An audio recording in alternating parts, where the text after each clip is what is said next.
We're here today to interview our senior pastor, Pastor Harold Michael Phillips, about a weekend that we have planned that is planned for everyone in our church to be involved. It's a weekend of celebration, celebrating the victory over the curse of the forbidden fruit. Pastor, thank you for being here today. Thank you very much. As our senior pastor, you have given us a vision of may the Lamb that was slain receive the reward of His suffering. Would you care to explain that, please? A few years ago, we really come to grips with the fact that we don't really go to the world because the world needs to be preached to or ministered to. We go to them because Jesus paid a great price for us not only to go, but for them to be able to come. Jesus died for the sins of the whole world. And if you think about what Jesus went through for people to be able to come to Him, and we go because He died for them, and He commissioned us to go. And so we want Him to get what He purchased. He died for every one of them out there. And if they don't know about Him, He died for nothing for them. We don't want Him to die for nothing. And so we feel it's very important for Jesus' sake to go and share the good news. Thank you. How do you see our community outreach survey fitting into that vision? Well, our community outreach survey is an emphasis for a weekend when we just throw our energies into reaching certain segments of our community. Can't reach them all at one time. Be great if everybody in our church body would just reach their street or their little cul-de-sac or whatever. And sometimes that does happen, and if there's people watching who wants to do that, it'd be great. And we'd be glad to provide the material. But we want to be able to go into many of the new developments that have popped up. People have moved here from all over the world. We want to do our very best to try to get a concerned, caring, smiling face to a door that says, we're here, we're from Pleasant View Church, we care about you, we're having a celebration, we wish you'd come. And, that's the reason we are going. We want to go and make sure they know who we are, where we are, who we represent, and there's help out there, there's family, there's people who care for them. Thank you. Over the last year and even in the last few months, across the nation and the world, and even here in Port Deposit, has been filled with uncertainty. Can you explain why we see that? Uncertainty. Well, of course, the world's always been an uncertain place, and there's no security in anything but Jesus. But it is very apparent that we are living in uncertain times.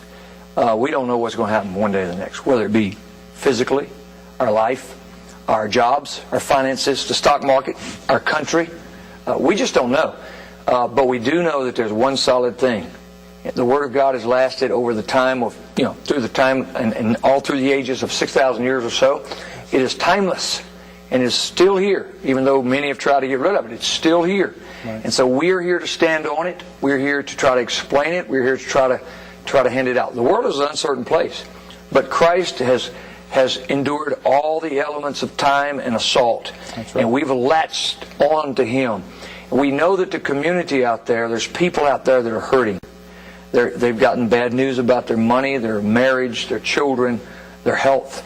It don't have to be bad news.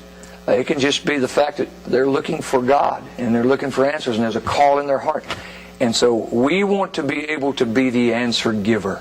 We believe God sent us here to do that. Thank you. Now, why do you think it's necessary for us as a church to find out the needs of our community? Well, because that's where we meet the people. Jesus met people at their needs. If it was a leper, He met them at their needs.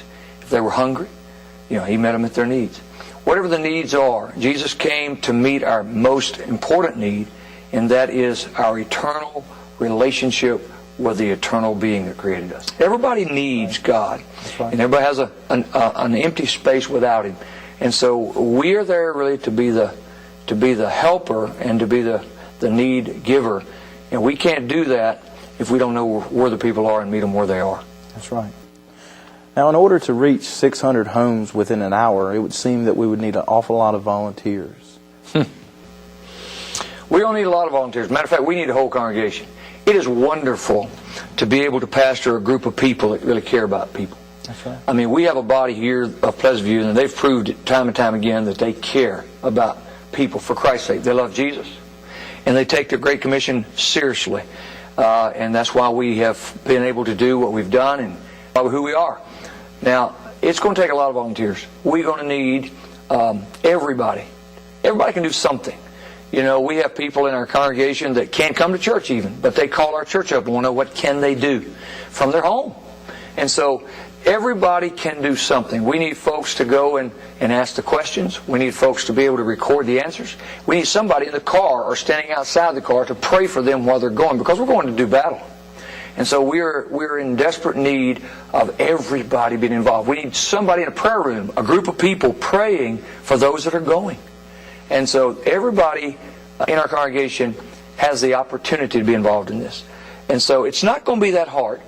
We're not going to try to make anybody mad. We're going with a gift. We're bringing them a gift. We're going with an invitation. Jesus told us to go and invite them to a feast, the marriage feast of the Lamb. Well, we're going to invite them to a pre-feast, this apple festival. We're going to celebrate the conquest over the apple that Christ purchased for us. We are the apple of Christ's eye. And Jesus bought the ability to overcome the fruit that Adam and Eve ate. And we're inviting them to that feast. We want to invite them to Bible study, to worship time, but also to a festival. And so we're not really going to be the enemy. And so we're going in a group. There'll be more than one.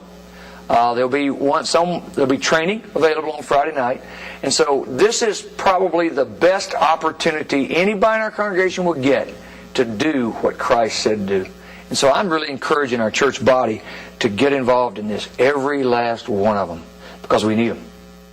Well, thank you for taking the time today to answer a few questions about this wonderful weekend that we have planned of celebrating the victory we have over the curse of the forbidden fruit, Pastor. Well, you're very welcome. It's a great honor. It's an honor to be pastor of Pleasant View Baptist Church. They are people who care, as I've already said, and I believe that this is going to be a weekend to remember. It's going to be a weekend where we get into homes that have never been touched with Christ. They've come here from all over the world, and they're in our back door. And I think that the Lord will be very pleased that we have the heart to take the effort, set aside the weekend, to train, to go, to feed them when they come. The Word of God, the fellowship of Christ, and whatever it is we bring from our table. Jesus said, a cup of water given in my name will not go without reward. Can you imagine an apple crisp? So I challenge you, Pleasant View, come be a part of us. Thank you, Brad. Appreciate your help.